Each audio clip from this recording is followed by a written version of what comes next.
The sun was beginning to dip beneath the high stone walls of Silverhold, casting long shadows over the bustling streets of the capital. The market square, once vibrant with the colourful displays of merchants, was now slowly emptying as the townspeople made their way home. The air, crisp with the scent of pine from the surrounding forests, carried whispers of gossip about the upcoming royal ball, the most anticipated event of the season. Isolde stood in front of the modest shop that had been her home for as long as she could remember.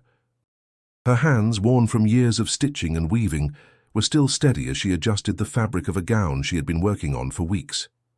The soft glow of candlelight flickered in the window, casting warm light onto her features, but despite the comfort of her small space, Isolde couldn't shake the growing unease that had taken root in her heart. At 22, she had long since given up on the idea of ever fitting the mold that Silverhold demanded. Her body was full and strong, but it was often seen as a flaw by the court and by the people she interacted with. Her eyes, which once held the spark of youthful dreams, now reflected the resignation of someone who had learned to keep her head down and stay in the shadows. The cruel laughter she had heard too many times echoed in her ears, even now as she sewed the delicate threads of her latest creation. "Isolde," Lena's voice broke her from her thoughts. Her friend's tone was light, but there was an undertone of concern as she stepped into the shop. "Are you still at it? You've been working all day again." Isolde forced a smile as she looked up at Lena. "Just finishing up this gown for Lady Serena," she said, her voice tinged with the familiar bitterness that came when speaking of the noblewoman. "It's all I can do to keep food on the table." Lena, ever the optimist, grinned. "One day you'll be making gowns for queens, not just nobles. You have such talent, Isolde. They'll see it eventually." Isolde chuckled softly, shaking her head. "They don't see anything beyond my size, Lena. The court's eyes are trained on slimmer women, the ones who can move gracefully and catch the attention of men like King Arik." At the mention of the king's name, Lena's eyes sparkled. "King Arik," she said almost dreamily.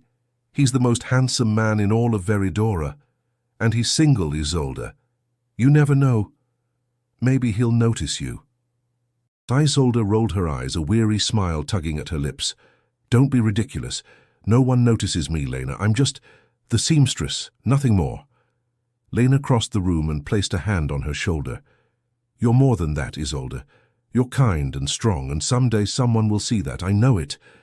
Isolde sighed, grateful for Lena's encouragement, but not quite able to believe it.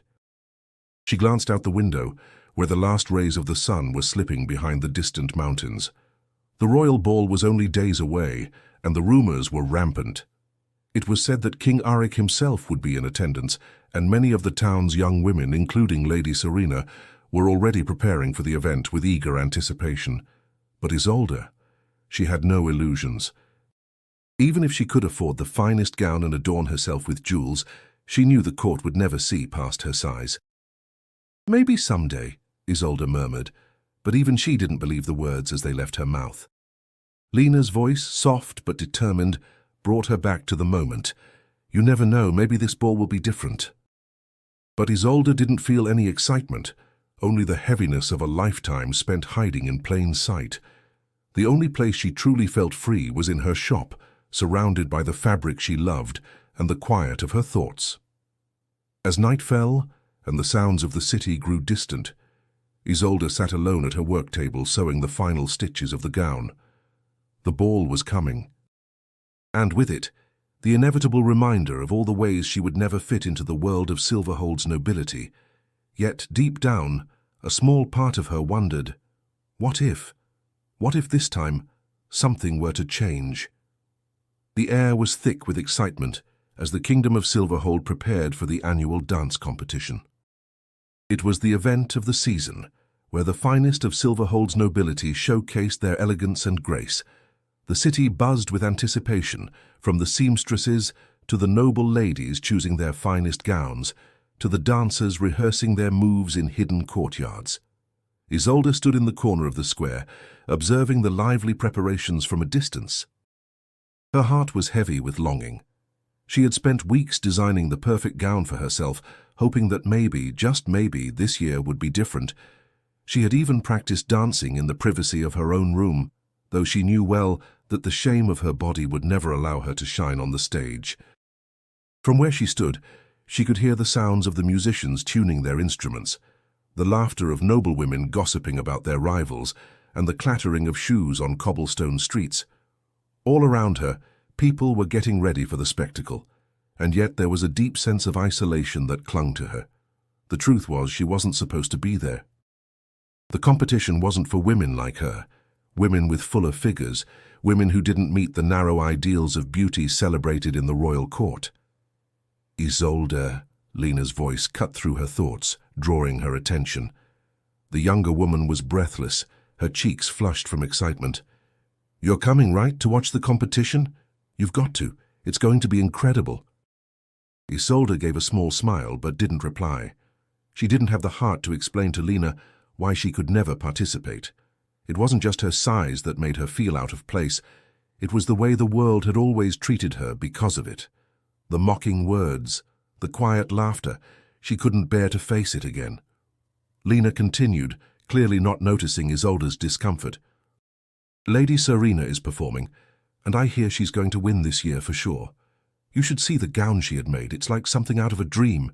Maybe you can—" "I'm not going," Isolde interrupted softly, her gaze dropping to the cobblestones beneath her feet. Lena paused, then softened. "You know you don't have to be like them, Isolde. You don't need to change who you are to fit in with them. I believe in you. Maybe next year you'll be up there too." Isolde shook her head. "I don't belong there, Lena. Not with them. Not with the nobles." Lena's expression faltered for a moment, but she quickly masked it with a determined smile. "Well, I'll be rooting for you anyway. I just want you to be happy." As Lena turned to leave, Isolde stayed where she was, feeling a mix of frustration and hopelessness.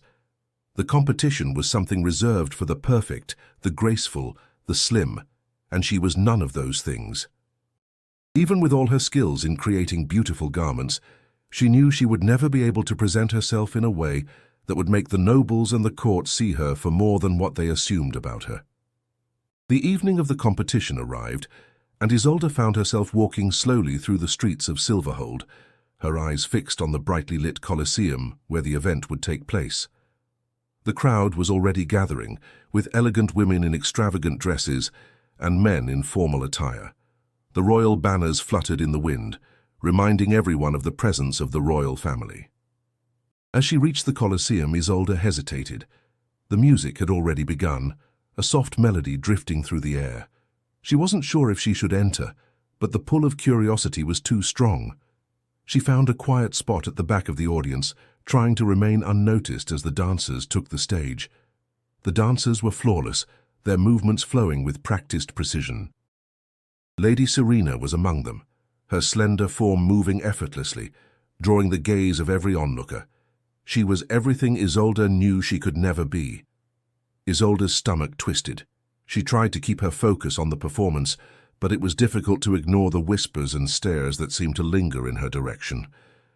Some of the nobles had noticed her standing there, though she was far from the stage.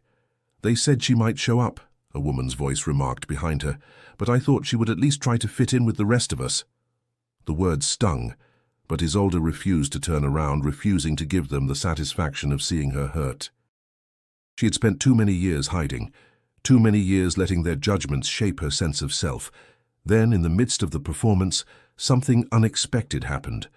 The crowd gasped as one of the dancers faltered, her foot catching on the hem of her gown. The music faltered, and the dancer stumbled, her face flushed with embarrassment. In an instant, the tension in the air shifted.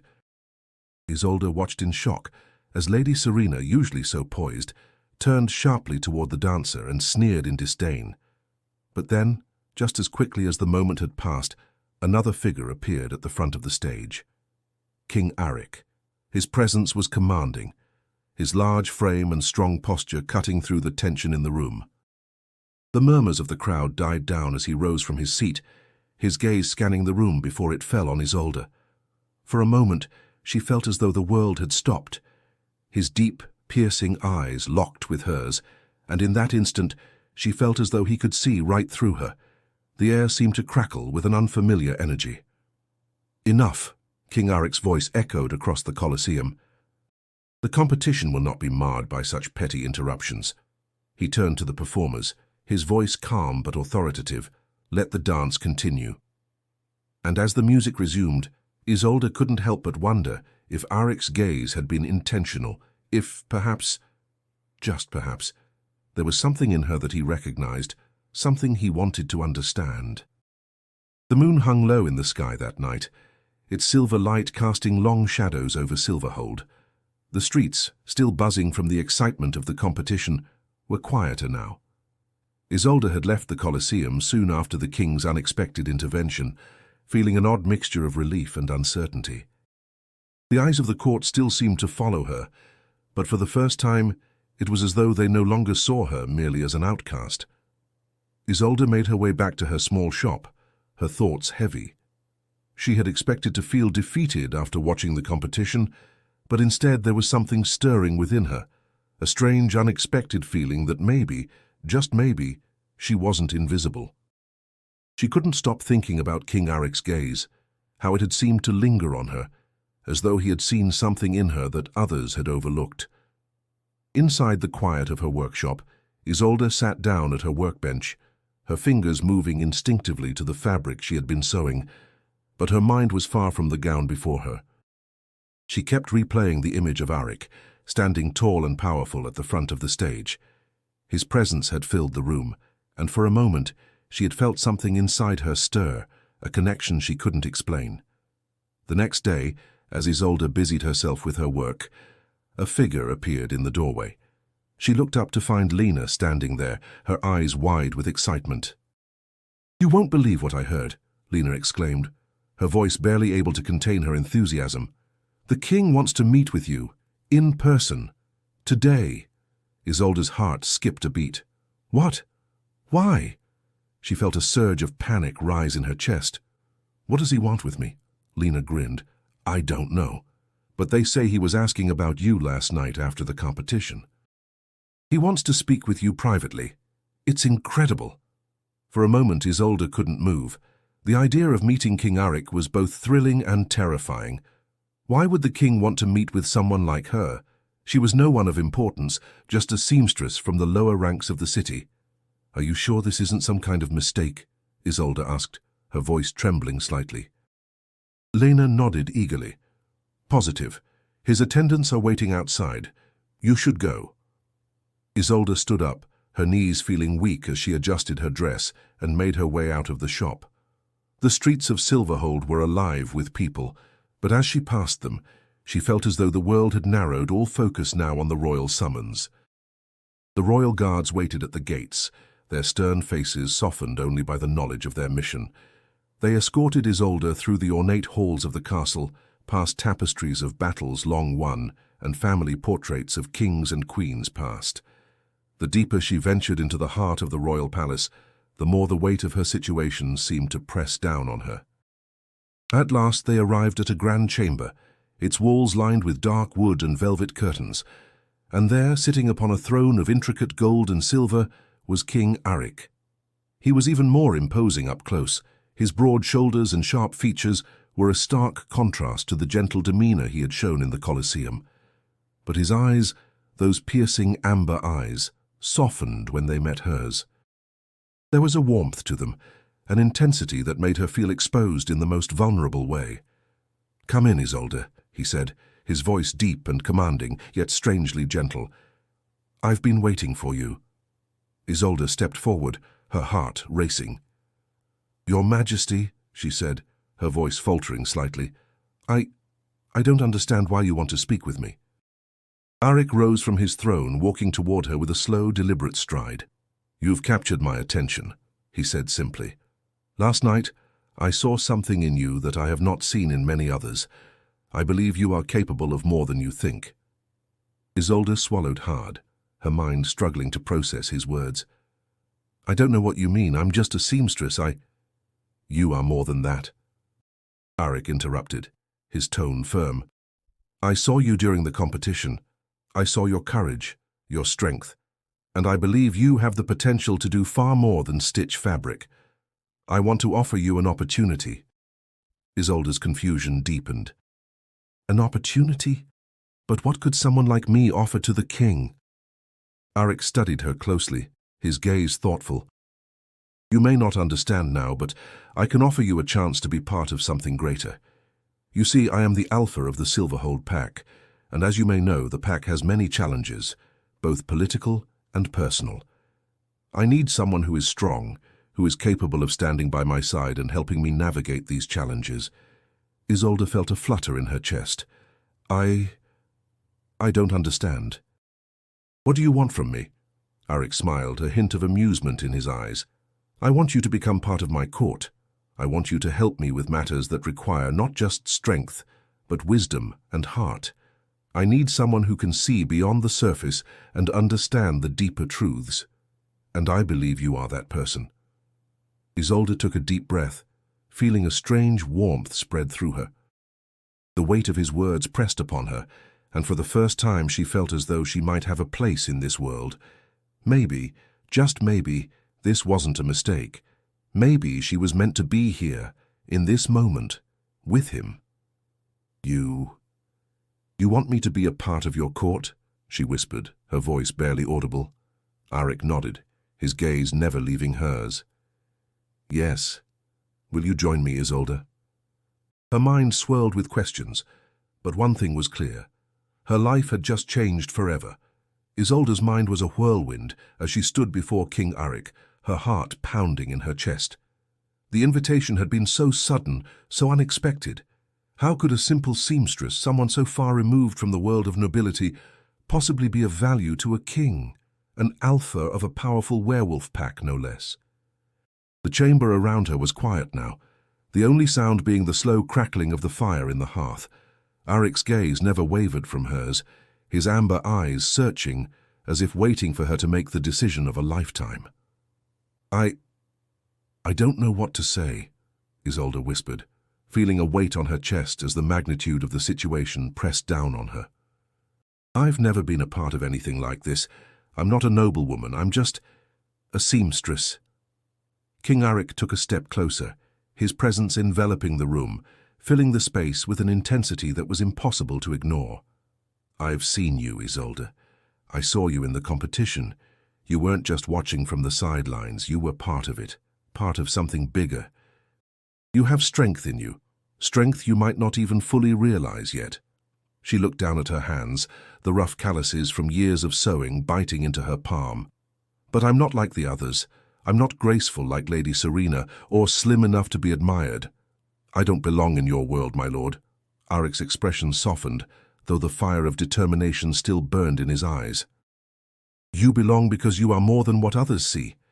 The court will try to tear you down, but you must know, what they see is not the truth. You have a fire inside you, a resilience. That is why I want you by my side. Isolde's pulse quickened. His words were both a comfort and a challenge, but she couldn't shake the doubt that had begun to settle in her mind. I don't know if I can do it, she murmured almost to herself. I don't know if I'm strong enough to face the ridicule and the challenges of your world. Arik reached out, his large hand resting gently on her shoulder, grounding her with his touch. You don't have to be perfect.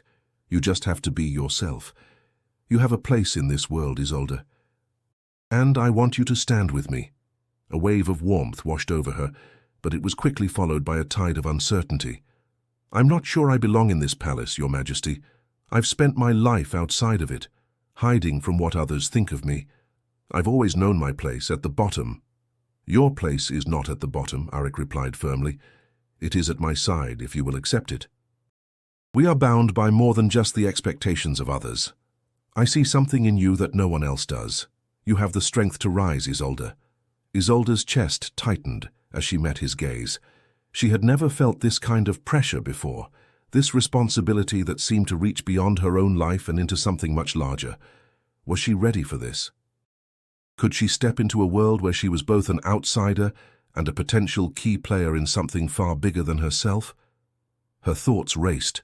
The idea of rejecting Arik's offer tugged at her, the familiar pull of self-doubt, trying to convince her that she was not worthy, that she could never be enough. But then another thought pushed forward, a quiet voice that reminded her of the courage she had shown at the dance competition. the quiet strength she had discovered within herself over the years of being underestimated.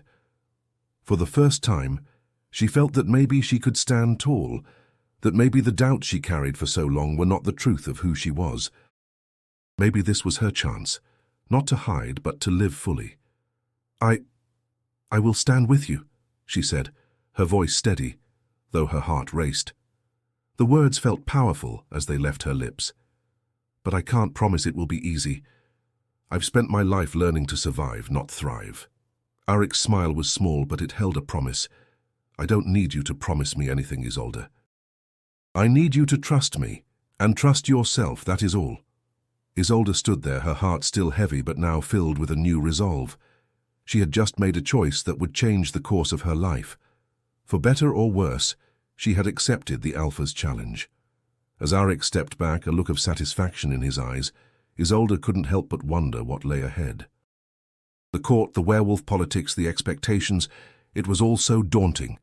But in this moment, as she stood before the king, she felt a spark of something deeper. Hope. Perhaps she didn't need to be like the others. Perhaps, just perhaps, her own fire was enough. The morning sun rose over Silverhold, spreading golden light across the castle's tall towers. From her chamber window, Isolde could see the sprawling courtyard below, servants rushing between stables and kitchens, carriages arriving with noble guests, and the faint glimmer of silks being carried for the upcoming royal ball. It all felt surreal. Only days ago she had been just a seamstress. Now she was part of the royal court, chosen by the Alpha King himself. She still didn't fully understand what that meant. The whispers followed her everywhere she went, the nobles questioning her presence, the ladies sneering behind fans, their laughter sharp as glass. But beneath the sting of their mockery, something else was growing inside her. Resolve. Lena had visited her earlier that morning, bringing with her a familiar warmth that cut through the tension of the palace. "You're really staying here," she said with a grin. "I can't believe it, Isolde. The king must see something special in you." "Special?" Isolde murmured, brushing a length of fabric between her fingers. "That's one word for it. They think I don't belong here." "They're wrong," Lena replied, folding her arms. "You've earned your place. You've always had this strength, even when you didn't believe in it." Isolde smiled faintly, though her heart still ached with uncertainty. "Strength isn't what they see. All they see is my size, my flaws." Lena shook her head firmly. "Then make them see something else." "Make them see what I see." Isolde wanted to believe her, but doubt lingered. Still, she turned her focus back to the gown she was creating, one for herself, for the royal ball. It was the first time she had ever designed something without a client's request or measurements to follow. Each stitch felt like a rebellion, a declaration that she deserved beauty just as much as anyone else. As the day went on, she found herself lost in the rhythm of her work. The sound of silk against thread, the scent of lavender oil on her hands, it steadied her. The gown began to take shape, and with every line and fold, she saw a new version of herself emerging, one who didn't hide behind shame or fear. Late in the afternoon, there was a knock at her door. When she turned, King Arik stood there. The sight of him still startled her. His presence filled the room effortlessly, his dark hair catching the light, his sharp features softened only by the warmth in his eyes. "Your Majesty," she said quickly, setting down her needle. "Forgive me. I wasn't expecting you." He smiled faintly. "I thought I'd see how your preparations were coming along." "The ball is tomorrow night, after all." His gaze drifted to the half-finished gown draped over the chair. "You made this yourself?" Isolde nodded, hesitant. "Yes, it's all I know how to do." Arik stepped closer, his eyes studying the gown carefully. "It's beautiful. You have a rare gift, Isolde. You see beauty where others don't, and you bring it to life." His words struck something deep within her. "I only try to make things better than they are," she said softly. "Even if it's just a dress." "Even if it's yourself?" Arik asked gently. Isolde froze. Her throat tightened, her pulse quickened. He wasn't mocking her. There was no pity in his tone, only a quiet understanding. "I'm not sure I can," she admitted. Arik studied her for a moment, then spoke with quiet conviction. "You can." "You've already begun." Silence filled the space between them. For a moment, Isolde felt the world narrow to the sound of her heartbeat and his steady breath. There was something in his gaze, something ancient and powerful, that made her feel seen in a way she never had before. When he finally turned to leave, he paused at the door. "Tomorrow night, stand tall," he said. "Let them see the woman I see." After he left, Isolde stood still, her hands trembling. His words echoed in her mind like a promise and a challenge all at once. For the first time, she felt something shift within her, a spark of pride, fragile but real. That night, as she added the final touches to her gown, she looked into the mirror and barely recognized the woman staring back. Her reflection wasn't perfect, but it was strong. Her heart still held fear, but beneath it, courage was beginning to bloom. Tomorrow night would be the royal ball, and for the first time in her life, Isolde wouldn't be hiding in the shadows. The evening of the royal ball arrived with all its pomp and grandeur. The entire kingdom of Silverhold seemed to pulse with anticipation as the castle's gates swung open, welcoming noble guests from all corners of the realm. Lanterns glowed along the courtyard, casting soft pools of light across the stone paths, and the sound of delicate music drifted through the air carried by the evening breeze. Inside, the great hall was a sight to behold, golden chandeliers hanging high, their crystal pendants shimmering like stars. Velvet tapestries adorned the walls, and the floor, polished to perfection, reflected the movement of the dancers who swirled in time with the music. The nobility of Silverhold had gathered, their finest clothes creating a tapestry of colors and intricate designs. The air was thick with the scent of perfume, wine, and the faintest hint of lavender. Isolde, however, was not part of the crowd. She stood at the edge of the hall, her breath caught in her chest as she took in the spectacle before her. Her gown, a creation of deep emerald silk, clung to her frame in a way she had never imagined possible. It was bold and intricate, with delicate lacework along the neckline and a sweeping train that cascaded behind her. The gown felt like a second skin, as though it had been made for this very moment. But despite the beauty she had crafted for herself, the world around her felt foreign. The eyes of the nobility were sharp, their gazes lingering on her with a mixture of curiosity and disdain. She could feel their judgment, like a physical weight pressing down on her shoulders. She wasn't like them, wasn't part of their world. She stood in a corner, trying to remain as invisible as possible.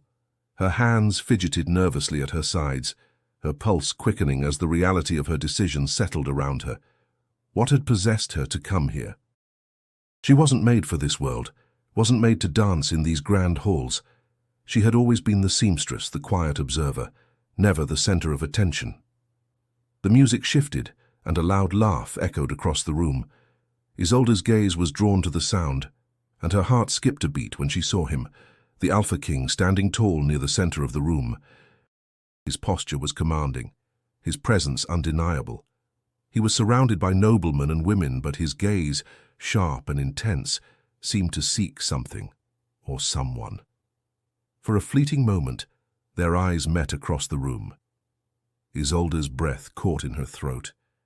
She wasn't sure if it was the distance or the moment itself, but in that glance it felt as though everything around them fell away. The noise of the ball, the laughter, the whispers, none of it mattered. It was as though time had paused, and in that stillness, she was the only one who mattered. King Arik's lips curved into the faintest of smiles before he turned back to his guests. Isolde's heart hammered in her chest. What had just happened, she wasn't sure, but there was a sense of something changing. Maybe it was just the thrill of being seen by him, or maybe, just maybe, it was something more. Trying to calm her nerves, she took a step back, moving further into the shadows. She didn't belong here. This was for the noblewomen, graceful, refined, perfect in every way. She didn't have their ease, their elegance. She was awkward, and she felt that awkwardness keenly now as the glittering eyes of the court continued to scan the room. "Isolde," came a voice, low but unmistakable. She turned quickly, nearly colliding with Lena, who had appeared by her side like a beacon of light in the sea of opulence. Lena's eyes widened as she took in Isolde's appearance. You look incredible, she breathed. You're radiant. Don't hide back here. Isolde shook her head, the weight of the moment heavy on her shoulders. I don't belong here, Lena. They'll never accept me. Lena stepped forward, her face soft with understanding. They don't get to decide that. You do. The king sees something in you, Isolde. He's already noticed you. Before Isolde could respond, a movement from the center of the room caught her attention. King Arik had separated himself from his guests, making his way toward her. Her heart leapt into her throat. She was no longer sure what to do with herself. When he reached her, there was no fanfare, no grand declaration of her place among the court. Instead, Arik's gaze softened as he looked her up and down, his amber eyes searching hers. You look breathtaking, he said, his voice quiet but carrying a weight that sent a shiver down her spine. Isolde couldn't find her voice at first. She felt exposed, as though he had stripped away every layer of pretense. Finally, she managed a breathless reply. Thank you, Your Majesty. Arik smiled, his eyes never leaving hers. I've seen many things tonight, but none more striking than you. Her cheeks flushed at his words, but before she could respond, he offered his arm. Would you do me the honor of a dance? For a moment, Isolde thought she might refuse, but something inside her urged her to take the step forward. She placed her hand gently on his arm. Yes, she whispered. And as they moved to the center of the room, the music swelling around them, Isolde felt for the first time in her life that she was exactly where she was meant to be. The music swirled around them as Isolde and King Arik moved in perfect synchrony, though she was acutely aware of the eyes that followed them. Every noble in the room seemed to have turned their gaze upon the pair, some with curiosity, others with disdain, but all with intense interest. The Alpha King was dancing with a seamstress, a woman they all considered beneath their notice. Isolde's heart raced in her chest, but for the first time it wasn't from fear of dancing, it was from the weight of the attention they were drawing. As the song came to an end, Arik led her to the side of the room, his fingers lightly brushing hers. You did well, he said softly, his voice carrying warmth and a touch of pride. You looked stunning out there. Isolde managed a nervous smile, though her thoughts were already spinning. I don't think I'll ever get used to being the center of attention. She glanced around the room, feeling a knot tighten in her stomach. The whispers had started again, this time louder, more pointed. What are they saying? Arik's tone was low but sharp, his attention shifting as he caught sight of the nobles who had begun to talk amongst themselves. They're not exactly happy to see me here, Isolde replied, her voice laced with apprehension. Lady Serena especially. I can hear her now, how she's saying I don't belong. A flicker of irritation crossed Arik's face. He turned slightly to face the crowd, his posture shifting into one of quiet authority. Ignore them, Isolde. They only speak because they fear what they don't understand. But Isolde's eyes were drawn to Lady Serena, who was glaring at her from across the room, her lips twisted into a snarl. The noblewoman had been a constant presence in the court, always the center of attention, always admired for her beauty and grace. And now, seeing her with Arik, Isolde could feel the sharpness of the woman's gaze like a blade at her back. She fears you, Arik said, his voice as cold as the steel in his eyes. And so does the rest of the court. You're a reminder that they're not as untouchable as they think, but don't let them define you. Isolde nodded, but the truth of Arik's words seemed to burn through her. She had never thought of herself as a threat, never imagined that her very presence could unsettle someone like Lady Serena. And yet, as she met the noblewoman's eyes, she realized that Arik was right. Her presence, her strength, was a challenge to everything they had worked so hard to build, and that was why they resented her. Isolde, a voice interrupted her thoughts. She turned to find Lady Serena herself approaching, her heels clicking against the marble floor with a sharp rhythm. Her gaze was icy, her smile false and tight. I must say, I didn't expect to see you here tonight, but I suppose even seamstresses deserve a moment in the spotlight, don't they? The bite in her tone was unmistakable, and Isolde felt her stomach tighten. She wasn't sure how to respond, how to stand her ground in the face of this woman who had always seemed to command respect from everyone around her. "I'm not here for the spotlight, Lady Serena," Isolde said, keeping her voice even. "I'm here because His Majesty invited me." "Ah, yes, His Majesty," Serena purred, her smile widening. "How flattering. I suppose there's no harm in a little charity after all." Arik's eyes flashed dangerously at Serena's words, but he remained silent, watching the exchange with a quiet intensity. Isolde, however, felt a flush of heat rise in her cheeks. Serena was baiting her, trying to push her into a confrontation, and it was working. "I don't need charity," Isolde replied, her voice growing firmer, more confident, "and I certainly don't need to prove myself to you." Serena's smile faltered, just for a moment, before it returned in full force. "Of course not," she said sweetly. "But we both know that the court doesn't have much patience for those who don't fit in, do we? Perhaps you should take a step back and remember your place." Isolde took a deep breath, her hands clenched at her sides, but she refused to let the fear take hold again. She could feel Arik's presence behind her, a steady force that gave her the courage to stand her ground. "I'm not going anywhere," Isolde said, her voice steady and clear, cutting through the tension between them. "I'm here to stay, and I'll be a part of this court as much as anyone else." For a long moment Lady Serena stared at her, her eyes narrowing with contempt. Then, with a sharp toss of her head, she turned and walked away, her heels clicking more forcefully than ever. Isolde exhaled slowly, the weight of the interaction sinking in. "Good," Arik said, his voice low and approving. "You did well." Isolde's chest swelled with a mixture of pride and exhaustion. She had stood up to Lady Serena, something she never thought she would have the strength to do. The eyes of the court were still upon her, but for the first time they felt less like an intrusion and more like a challenge she was ready to face. The night was far from over, but Isolde felt something shifting inside her. A spark of power she had never allowed herself to recognize before. She had just taken the first step towards something much bigger than herself. And for once, she wasn't afraid of what the future might hold. The following morning dawned grey and quiet, the mist hanging low over Silverhold. The celebration from the ball had faded into memory, replaced by whispers that rippled through the castle corridors like a secret storm. Isolde had spent the night restless, turning over every moment in her mind. The dance with Arik, the confrontation with Lady Serena, and most of all, the strange connection she couldn't explain. When she finally rose, a soft knock echoed against her chamber door. "Come in," she called, her voice hoarse from lack of sleep. King Arik stepped inside, his presence filling the room as effortlessly as sunlight.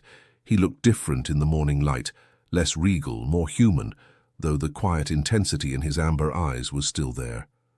"I hope I didn't wake you," he said, his tone gentle but weighted. "You didn't," Isolde replied, smoothing the fabric of her dress nervously. "I wasn't sleeping much anyway." He nodded, studying her for a long moment before speaking again. "You handled yourself well last night. The court doesn't take kindly to defiance, especially from someone who challenges their sense of control. But you stood your ground." "I don't know if I was brave or foolish," she murmured, recalling the sharpness in Lady Serena's words. "It felt like both." "Sometimes," Arik said, "they're the same thing." There was a pause, one heavy with unspoken things. Then, unexpectedly, Arik's tone shifted. "Isolde, I need to tell you something. Something few outside my circle know. It may change how you see me, or how you see this kingdom." Her breath caught in her throat. "What is it?" He turned away from her, pacing toward the window where the mist still clung to the glass. "You've heard the legends about the royal bloodline, haven't you? The stories that the kings of Silverhold are blessed or cursed by the moon?" "Of course," Isolde said carefully. "Children grow up hearing tales of the Alpha King, protector of the realm, born of wolf and man." She hesitated. "But they're just stories, aren't they?" Arik turned back to her, his expression unreadable. "They're not." The air between them seemed to still. Isolde felt her heart stutter. "You mean—" "Yes," he said quietly. "The stories are true. The kings of Silverhold carry the blood of the first wolves. I am one of them. Isolde took a step back, her mind spinning. She searched his face for any trace of jest, but there was none. His words rang with truth, raw and heavy. You're saying you're a... She struggled to form the word. A werewolf. Arik nodded once. The last of the true line. The Alpha King of Silverhold. Silence fell between them, broken only by the faint crackle of the fire in the hearth. Isolde's pulse pounded in her ears. The realization was almost too much to take in. The man who had danced with her, who had defended her, who had looked at her as though she were more than what she believed herself to be, was a creature out of myth. I should be afraid, she said finally, her voice trembling. Are you? Arik asked softly. She met his gaze. No, she admitted, surprising herself. I don't know why, but I'm not. A faint smile touched his lips. Good, because there's more you need to know. He stepped closer, his voice lowering. The curse that binds my kind is old and unyielding. Every Alpha is born with it, a curse of rage, of loss. The only way it can be broken is through a bond, one that is rare and sacred. What kind of bond? The bond of a true mate, he said, his eyes locking with hers. The one person whose spirit matches the Alpha's completely. Without that bond, the curse consumes us, slowly, painfully. Isolde swallowed hard, her chest tightening. And you think that person could be me? Arik didn't answer immediately. Instead, he studied her with a look that seemed to pierce straight through her soul. I don't know yet, he said finally. But when I saw you, something shifted. The connection I felt, it's unlike anything I've ever known. Her breath came unsteady. You're saying this bond could save you? It could save us all, he replied. My people, my bloodline, this kingdom. If I fail to find it, the curse will spread. It's already begun. Isolde's thoughts raced. The enormity of what he was saying threatened to crush her. She had come to the castle as a seamstress, ordinary, invisible. Now she stood on the edge of something that could alter the fate of an entire realm. Arik took another step forward, his voice a quiet plea. You have a choice, Isolde. You can walk away, return to the life you knew, forget all of this. Or you can stay and help me uncover the truth of what binds us. Her heart pounded so hard it hurt. She didn't know what scared her more, the idea of staying or the idea of leaving him. She took a breath and met his eyes. If I stay, what happens next? Arik's voice dropped to a whisper, full of gravity, and something she couldn't quite name. Then your life will never be the same again. The days that followed Arik's revelation were a blur of uncertainty and anticipation.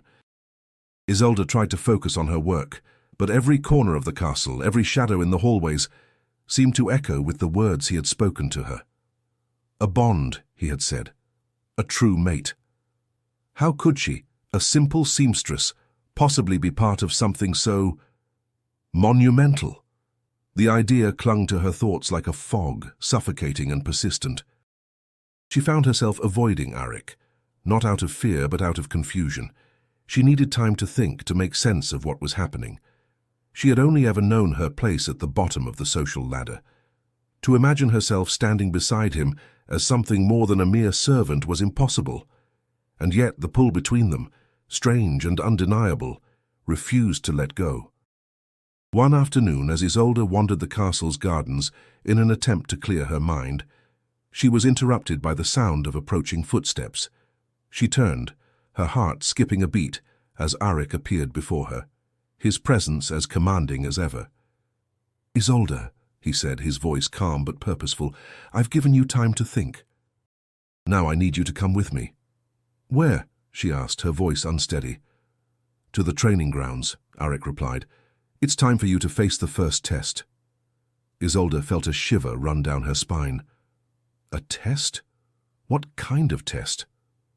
Without waiting for her response, Arik turned and began walking, his strides long and sure. Reluctantly, Isolde followed, her mind racing with questions. What kind of test could he possibly mean? She had no training in anything other than sewing and stitching fabric. She was no warrior. The castle grounds were alive with activity. Warriors sparred under the watchful eyes of trainers, their swords clashing with a rhythm that sent adrenaline coursing through the air. The scent of sweat, metal and earth filled her senses as she followed Arik to a small open area at the far edge of the training grounds. "Here," Arik said, pausing. He turned to face her, his gaze intent. "You've already proven you're strong in spirit. But now, I need to see if you're strong in body and mind as well. This is no longer about what the court thinks. This is about us, about what we're capable of." Isolde swallowed hard, her throat dry. "What do you want me to do?" Arik's eyes softened, though there was a fierce determination in them. "I want you to fight. Not physically, not yet, but mentally. I need to know if you can withstand the pressure of what lies ahead. The path we're on will demand everything of you, Isolde. Courage, strength, patience, and if you can't meet those demands, then perhaps we need to rethink this." Her heart pounded in her chest as she tried to steady her breath. This wasn't what she had expected. She had imagined herself learning the ways of the court, learning how to be part of a world so far beyond her reach. She hadn't imagined tests like this. "I don't know if I can," she admitted, the words slipping from her lips before she could stop them. "I've never been strong in ways like that. I've never had to fight for anything." Arik didn't flinch at her admission. Instead, he stepped closer, his voice low and serious. "Then let me help you find that strength. I won't force you, Isolde, but I need you to make a choice. I need you to decide if you're willing to stand by my side, no matter what comes next." The weight of his words sank deep into her. This wasn't about just finding herself among the nobles. This was about survival. His survival. And perhaps hers as well. She could feel the responsibility beginning to settle over her, heavier than anything she had ever carried before. But deep inside her, beneath the fear, there was a flicker of something else, a spark of curiosity, of desire to prove herself. "I want to try," she said, her voice quiet but resolute. "I want to know what I'm capable of." Arik nodded, his expression unreadable for a moment. Then, without warning, he moved to the side, gesturing for her to follow. "Good. Then let's begin." He led her to a large training dummy, a heavy wooden figure that towered over her. Arik grabbed a sword from a nearby rack and handed it to her, the weight of it surprising in her hands. "Don't think of this as a weapon," he said. "Think of it as an extension of yourself. Hold it, feel its weight. Your strength comes from within. You must trust that it will guide you." Isolde took the sword, her fingers trembling slightly as she gripped the hilt. The weight of it felt foreign, uncomfortable, but as she held it, she imagined it as an extension of her will, her desire to prove herself, to face the challenges that lay ahead. Arik watched her for a long moment, his gaze sharp and calculating. "This is your first test, Isolde. Not to win, but to stand.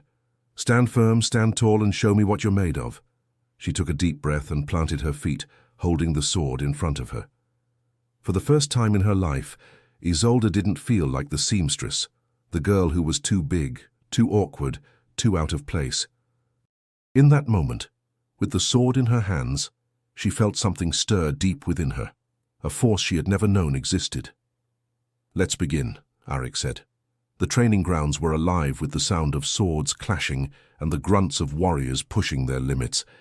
Isolde's hands were still trembling from the weight of the sword she had just held, though now it rested quietly in her grasp.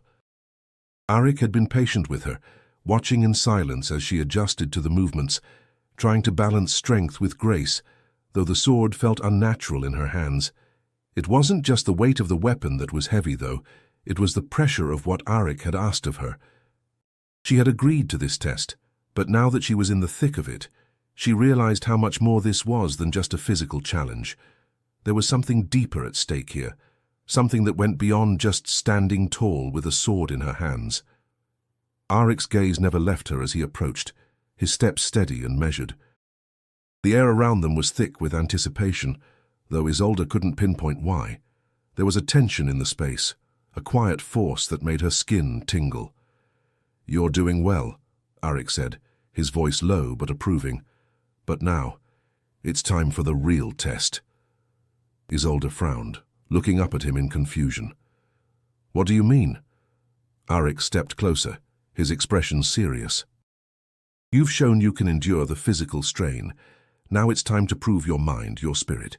To truly understand what you're about to face, you need to know the full extent of who and what you're becoming. She swallowed, her heart pounding in her chest. She knew he was referring to the bond, the curse, but something in his words made the air feel even heavier. She wasn't sure what he meant, but she was certain it was going to change everything. Without a word, Arik nodded to a space in front of them, a circle in the dirt, surrounded by markers. Step into the center, he instructed. Isolde hesitated for only a moment before she obeyed, her feet shifting slowly across the training ground. The sounds of the others faded as she entered the circle, the world seeming to hold its breath. Arik's gaze was unwavering, and something in his eyes hinted at what was coming next. Focus, Arik said. Feel the ground beneath you, the energy within your body. And open yourself to what lies within. You've already shown the courage to stand tall. Now show me the strength that lies hidden inside you. Isolde closed her eyes, breathing deeply. The air was thick with the scent of earth and sweat, but it was the silent hum beneath her feet that caught her attention. A subtle vibration, as if the ground itself were alive. She steadied herself, grounding her thoughts, trying to push aside the confusion and fear. At first, there was nothing. But then, a warmth began to spread through her chest, radiating outward as though something deep within her was waking. The sensation made her skin prickle, and she felt a surge of energy that was unlike anything she had ever experienced. Her breathing quickened as she focused on the warmth spreading through her limbs. It felt powerful, like the energy of the earth, of the forest, of the very wildness that the werewolves were said to control. The same wildness that Arik had hinted at, something ancient and primal. Open yourself further, Arik's voice urged, calm and commanding. Feel it, embrace it. Isolde clenched her fists as the heat intensified, rushing through her like a tide. Her body trembled as the sensation reached her chest, her pulse quickening. She could feel something shifting inside her. Her bones seemed to ache, her muscles tensing as if preparing for something monumental. And then it came. A sharp, burning pain erupted in her bones, a sensation so intense it nearly made her fall to her knees. She gasped, but the pain didn't stop. It felt as though her body was stretching, reshaping, and in that moment she understood what Arik had meant. This wasn't just about strength. This was about transformation. She could feel her senses expanding, her vision sharpening, and her hearing becoming more attuned to the smallest sounds around her. The air tasted different, thick and sweet, as if the very atmosphere had changed. When the pain subsided, Isolde stood still, gasping for breath, her body humming with the raw energy of the shift. Her heart pounded in her chest, but beneath the exhaustion, there was something else, something powerful, something alive. Arik stepped forward, his eyes scanning her form with an intensity that made her feel exposed in ways she had never known. "You've done it," he said, his voice quiet but filled with awe. "You've taken the first step." Isolde looked down at herself, still trying to comprehend what had just happened. There was no visible change in her appearance, but she could feel it. Inside her, something had shifted. She wasn't the same. She could feel the power now, the wolf that Arik had spoken of, coursing beneath her skin. "I don't understand," she whispered, looking up at him, her voice thick with the weight of everything she was trying to process. "What does this mean?" Arik's gaze softened, his expression serious. "It means you're no longer just Isolde, the seamstress. You are something more. The bond is beginning to form, whether you're ready or not." Her pulse quickened as his words sunk in. Was she truly ready for what that meant? "What happens now?" she asked, her voice barely audible. "Now," Arik said, his voice heavy with both pride and warning, "you must learn to control it. The power you feel is only the beginning. What you do with it and how you wield it will determine everything." The air was thick with tension as Isolde walked alongside Arik through the castle's halls. The events of the last few days had left her shaken, but she had learned more than she ever expected. The bond, the shift, the power, it was all still new to her, still so raw. Every step she took felt like a step into a new world, one she didn't fully understand but was increasingly drawn to. But today the air was different. There was a weight to it, a feeling of unease that settled in her chest. She could feel it, the quiet murmur of voices, the undercurrent of something darker. And Arik, who had always seemed so steady and in control, was unusually silent. They had reached the council room, a large, dimly lit chamber at the heart of the castle. As they stepped inside, the door creaked shut behind them, and the mood shifted instantly. The room was filled with members of Arik's inner circle, the most trusted of his pack, and all of them were looking at her with a mix of suspicion and cold indifference. Isolde felt her breath catch in her throat. It was as if they were all waiting for something, watching her, sizing her up. She'd never been a part of anything like this before, and the weight of their gazes made her feel like a stranger, in the very place she had thought she belonged. "Arik," a deep voice called, pulling Isolde's attention to a tall figure at the far end of the room. He had dark hair and piercing eyes, his build broad and imposing. Everything about him screamed authority. He was a leader, the kind of man who commanded respect with a single glance. "Liander," Arik said, his voice low and measured. "I see you've gathered the pack." Liander's eyes flicked to Isolde briefly, then back to Arik. "We need to talk," he said, his tone carrying an edge. "About her." The room fell silent. Isolde could feel the weight of his words like a heavy stone pressing against her chest. She had no idea what they were talking about, but the way the others were looking at her told her everything she needed to know. She was the subject of this meeting, and she wasn't welcome here. "Isolde is not the issue," Arik said, his voice unwavering. "She's here because I've chosen her. You will show her respect." Liander's gaze hardened. "Respect is earned, Arik. And this situation you've placed us in is causing unrest. You've brought a human into the heart of the pack, someone who doesn't understand the ways of the wolves, someone who is a danger to us all." Isolde's breath hitched, but she forced herself to stay composed. She didn't know what they were saying, but she could feel the tension growing thicker, suffocating her. "Enough," Arik said, his voice cutting through the growing murmurs. "Isolde is more than just a human. She's not a threat." "You say that now," Liander retorted.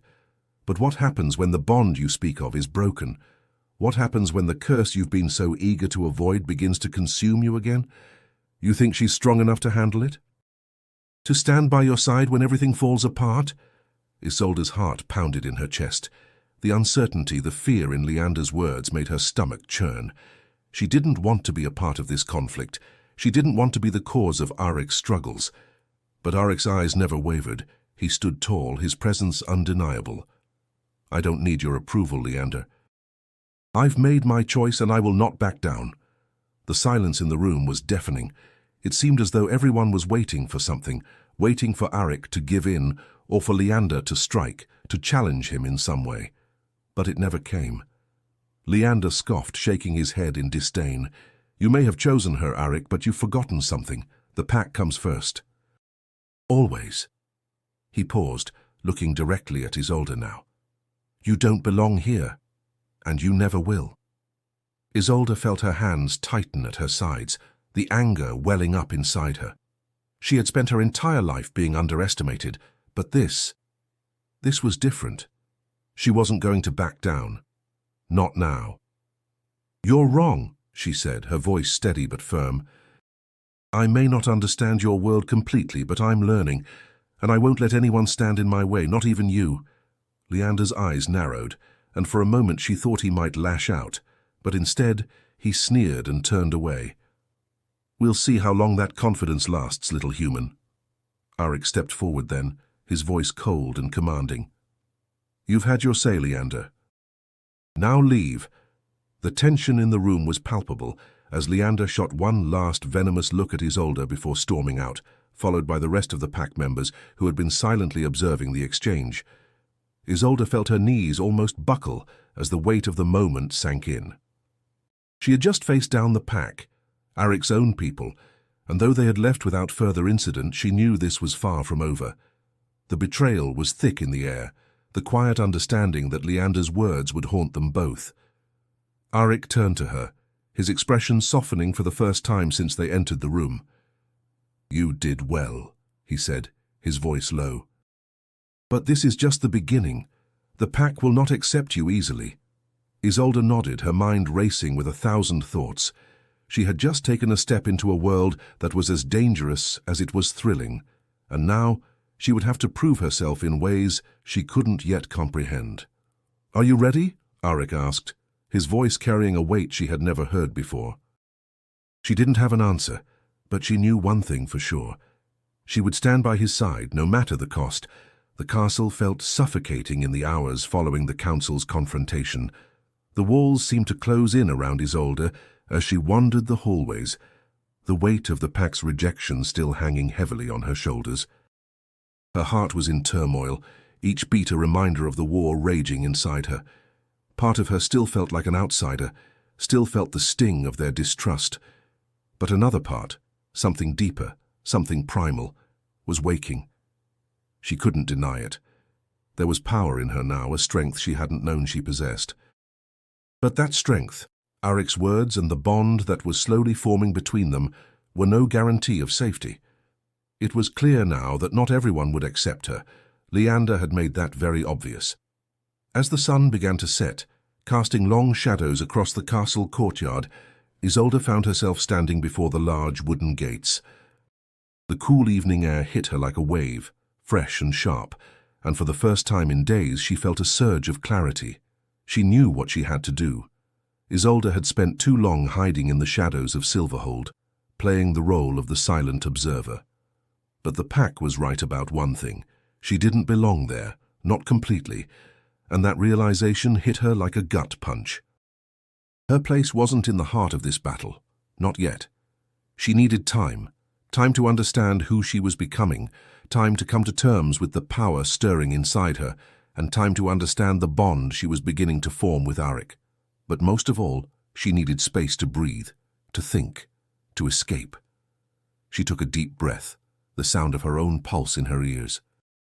As she turned to leave the courtyard, she nearly collided with Lena, who had appeared from behind one of the stone pillars. "Isolde!" Lena's voice was low but urgent, her eyes filled with concern. "Where are you going?"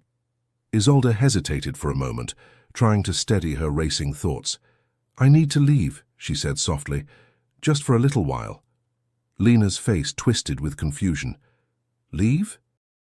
"But it's the pack, Arik, he'll be upset." "Isolde, you've just started your training. You can't run away now." "I'm not running," Isolde replied quickly, her voice firming. "I just need to clear my head. There's too much at stake, and I feel suffocated. I need to understand what's happening to me before I can make any more decisions." "I don't belong in the middle of all of this yet." Lena opened her mouth to protest, but Isolde stopped her with a gentle but resolute gesture.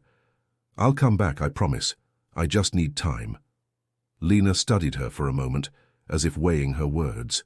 Then, with a sigh, she nodded. "Just be careful, Isolde. You don't know what's out there.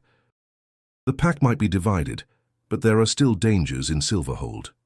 "I know," Isolde said quietly, her gaze focused ahead. "But I have to do this." Without another word, Isolde turned and made her way to the stables, her heart heavy but resolute. She didn't look back, knowing that this was something she needed to do alone. The stables were quiet, the only sounds the soft rustle of hay and the gentle snorts of the horses. Isolde approached a chestnut mare in the far corner, the animal's calm brown eyes meeting hers. She smiled faintly as she stroked the horse's mane, the familiar warmth of the creature easing her nerves. She didn't know where she would go or how long she would be gone. All she knew was that she couldn't stay here, at least not until she had figured out who she was becoming and what Arik's world truly meant for her. After saddling the mare, she mounted, her hands steady as she guided the horse toward the open gates. As she passed through the entrance, the castle walls faded behind her, and the vast expanse of Silverhold's wilderness stretched before her. The world outside felt like a distant dream, a place where she could forget about the court's rules, the pack's betrayal, and the curse that loomed over everything. Isolde spurred the horse forward, the wind rushing past her as the castle grew smaller behind her, Her heart pounded in her chest, a mixture of fear and excitement. She had made a decision, and though it scared her, she knew it was the right one. But even as she rode further into the unknown, one thing was certain. She could never truly escape. The bond, the power, and the responsibility to Arik and to herself were all a part of her now. She had to face them eventually. But for now she would ride, and she would breathe, letting the world outside Silverhold's walls become her refuge. The forest stretched endlessly before her, vast and silent, the moonlight filtering through the branches in silver ribbons. Isolde had ridden for hours, her mind spinning faster than the hooves of her horse against the damp earth. Every thought she had fought to suppress now pressed against her chest. Arik's eyes, the pack's fury, the feeling of power she had tasted during her first shift. It all felt like a dream she couldn't wake from. She had thought the wilderness would bring her peace, but even here under the cover of trees and stars, she couldn't escape the pull that tied her to Silverhold, to him. The bond was there, alive and pulsing in her chest like a second heartbeat. Every time she tried to silence it, it only grew louder, like a whisper she couldn't ignore. As she dismounted near a clearing, Isolde let out a long breath. Her hands trembled slightly as she tied the horse's reins to a low branch. She needed time to think, to breathe, to decide who she was and what she truly wanted. "Running away won't change what's inside you," came a familiar voice from the shadows. Isolde froze. She turned quickly, her heart leaping to her throat. Arik stood a few paces away, his cloak brushing the ground, his expression unreadable in the pale light. How did you find me?" she stammered, taking a step back. His gaze softened slightly. "The bond," he said simply. "I can feel you just as you can feel me." Isolde's pulse quickened. "You shouldn't be here," she said, though her voice lacked conviction. "You should be with your pack. They need their king." Arik stepped closer, his eyes never leaving hers. "My pack has turned against itself, Isolde. Leander is stirring rebellion and I can't hold them together alone. But I also can't fight without knowing where you stand." She swallowed hard. "I didn't run to abandon you," she whispered. "I ran because I don't know if I'm strong enough to stay." Arik's expression softened. "Strength isn't the absence of fear," he said. "It's the choice to stand despite it. You've already proven your strength time and again. The only thing left to decide is whether you'll use it." She shook her head, struggling to hold back the flood of emotions building inside her. "You don't understand. I'm not like you. I'm not a queen. I'm not even one of you. I don't belong in your world." Arik stepped closer, his voice low but firm. "You are part of my world now. Whether you believe it or not, the moment you accepted the bond, our fates became entwined. The pack can sense it, the curse can feel it, and so can I." Her breath caught in her throat. "The curse. It's growing stronger," Arik said. "If I don't find balance soon, it will consume me, and the pack along with me. I've tried to control it, but the power is slipping. The only thing that steadies it is you." The words hit her like a blow. "You're saying that you need me to save you." Arik's gaze softened, his voice dropping to a near whisper. "I'm saying I can't do this without you. But this isn't about me, Isolde. This is about choice. If you stay, you'll face danger, betrayal, and the burden of power. But if you leave now, you'll live. You'll be free." "I won't stop you." Isolde stared at him, the forest silent around them except for the sound of her heartbeat. The weight of his words settled heavily over her. Freedom, safety, a life untouched by curses or crowns. It was everything she had ever thought she wanted. And yet, she could still feel the bond humming beneath her skin, that strange and undeniable connection that bound her to him, to the fate of Silverhold. She thought of the people, the pack that feared her now, but might one day depend on her. She thought of Arik, the Alpha King who carried the weight of an entire kingdom on his shoulders, and how his eyes softened only when they met hers. She took a step closer, her voice steady now. "If I leave, the curse will destroy you, and if it destroys you, it destroys everything." "Yes," Arik said quietly, "but if you stay, it might destroy you instead." For a long moment she said nothing. The wind rustled through the trees, carrying with it the faint scent of pine and rain. Then slowly, she met his gaze. "I've been running my whole life," she said, her voice trembling with resolve. "Running from the people who laughed at me, from the world that told me I'd never be enough. But I'm done running. If this is my fate, if this is our fate, then I'll face it." Arik's eyes darkened, filled with something she couldn't quite name. Relief, admiration, and perhaps something more. "Are you sure?" he asked softly. She nodded once. "I am." A faint smile ghosted across his lips. "Then whatever comes next, we face it together." The words hung between them, heavy and irrevocable. Isolde felt the bond pulse stronger in her chest, no longer a whisper, but a roar. The choice had been made, and there was no turning back. For the first time in her life, she wasn't just surviving, she was choosing her destiny. The night air was charged with tension as the castle of Silverhold loomed in the distance, its towers bathed in the pale light of the moon. Isolde stood beside Arik at the edge of the forest, her heart pounding with the rhythm of distant drums. The once proud kingdom now lay divided, its fate hanging by a thread. Leander's betrayal had erupted into open rebellion, and tonight everything would be decided, by strength, by courage, and by blood. "You don't have to be here," Arik said quietly, his voice heavy with both concern and admiration. "You've already given me more than I could have asked for. What's coming? It won't be easy." Isolde turned to face him, her expression resolute. "I made my choice, remember? I'm not running anymore." Arik's gaze lingered on her for a moment, his jaw tightening as though to hold back words that might undo him. "Then stay close to me," he said finally, "no matter what happens." The sounds of battle had already begun in the distance, the clash of steel, the roar of men and wolves alike. The pack was tearing itself apart, loyalty and bloodlines colliding in a storm that threatened to consume everything.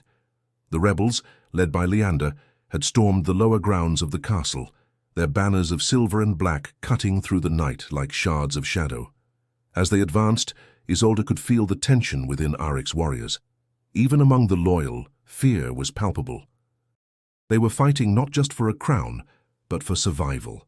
The curse that bound their kind had grown restless. It pulsed in the air, feeding off the chaos.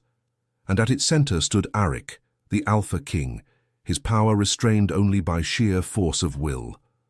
The moment they reached the courtyard, the world exploded into motion. The rebels charged, their eyes burning with fury. Arik moved first, his voice booming above the chaos, commanding his warriors to hold their ground.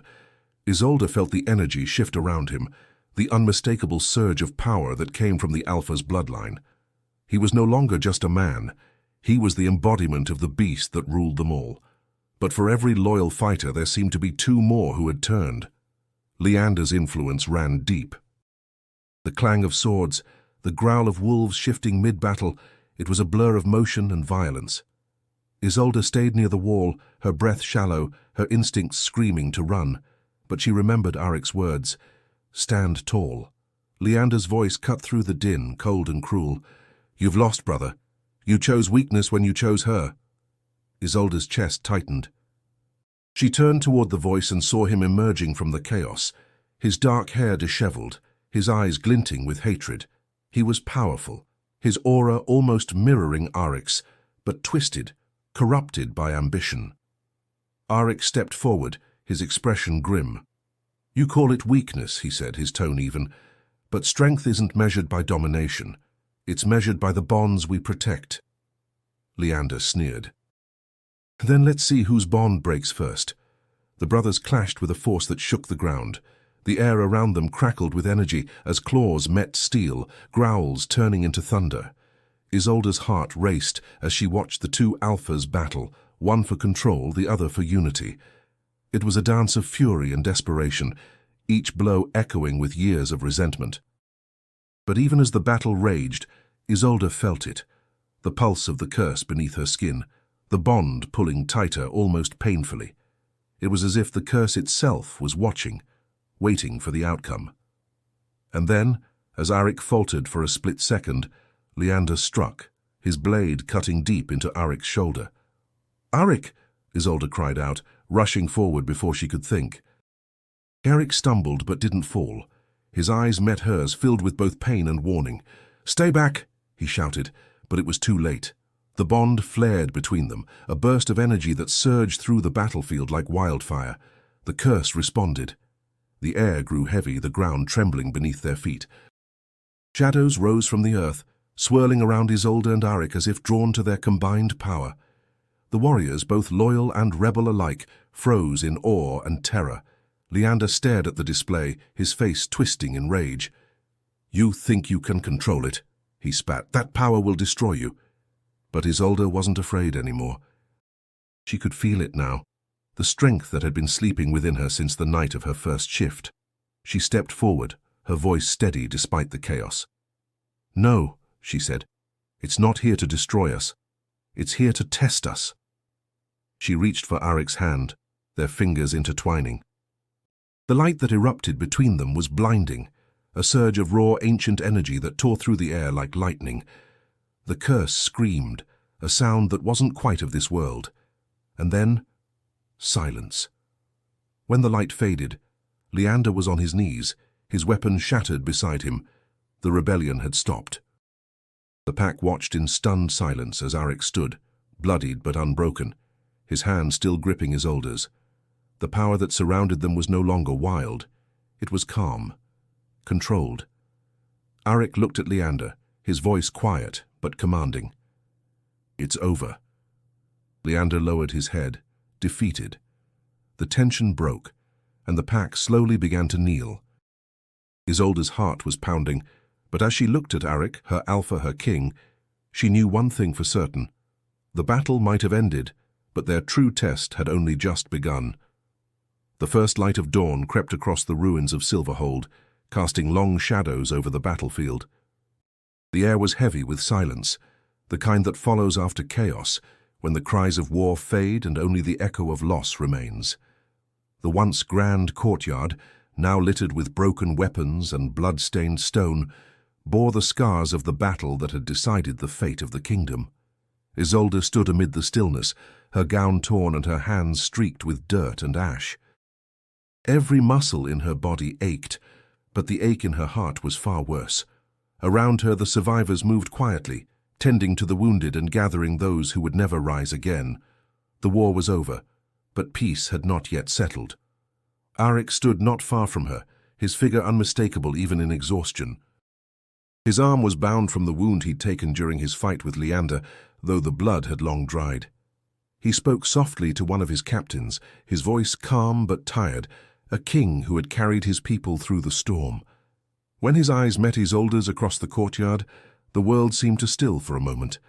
She walked toward him slowly, her heart pounding with a mixture of relief and grief. "It's done," she said quietly, her voice breaking the silence between them. Arik nodded, his gaze distant. "Yes, it's done." The words hung between them, final and heavy.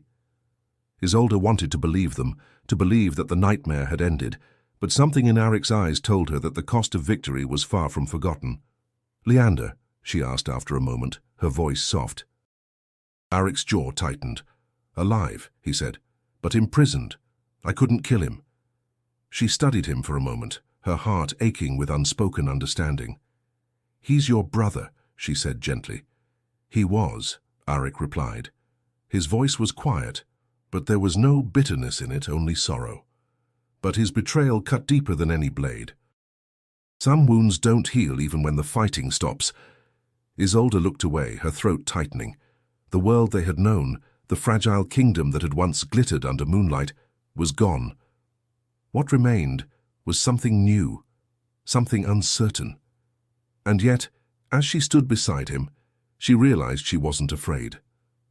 "What happens now?" she asked. Arik looked toward the castle, its grand towers cracked but still standing. "We rebuild," he said simply. "The kingdom, the pack, ourselves. The curse may be broken, but the scars it left, they'll take time." He turned to her then, his expression softening. "You were the reason I survived this," he said. "Without you, Silverhold would have fallen." "I would have fallen." Isolde shook her head, her eyes glistening. "You're wrong. You gave me strength when I didn't think I had any left. You made me believe in something again." For a moment they stood in silence, the weight of everything they had endured pressing between them. Around them, the world was beginning to move again. Warriors rebuilding barricades, healers tending to the wounded, life slowly returning to what had once been consumed by darkness. Arik reached for her hand, his fingers brushing lightly against hers. "Do you regret it?" he asked quietly. "Any of it?" Isolde thought of the ridicule she'd faced, the fear, the pain, the endless nights spent questioning her place in this world. But then she thought of what she had gained, the strength she'd found within herself, the bond she'd forged with him, and the life they had fought for together. "No," she said finally, her voice steady. "Not a single moment." A faint smile touched Arik's lips, though his eyes were still shadowed by fatigue. "Then neither do I." The sun was rising higher now, its golden light breaking through the remnants of the storm. Isolde turned to face it, feeling its warmth on her skin. It felt different, gentler, full of promise. "Will they ever accept me?" she asked softly, her gaze still fixed on the horizon. "They already do," Arik said. "They saw what you did here, what you sacrificed. You're no longer an outsider, Isolde. You're part of this pack, part of me." Her heart swelled at his words, a warmth spreading through her chest that chased away the chill of the morning. She turned back to him, her eyes meeting his. "And what about you?" she asked quietly. "What will you do now that the throne is truly yours?" Arik's smile deepened, though it was tinged with weariness. "Rule," he said simply, "but not alone." He reached for her hand fully this time, his grip steady. "If you'll have me, I want you by my side, not just as my ally or my bond, but as my queen." For a heartbeat she couldn't breathe. The word hung in the air, heavy and beautiful. Queen. Tears welled in her eyes as she nodded slowly, her voice trembling. "Yes, Arik. Always." As the sun rose over Silverhold, casting light upon the ruins and the lives reborn within them, the curse that had haunted the kingdom for generations finally lifted. What remained was not perfection, but hope, and in that hope, Isolde found her place.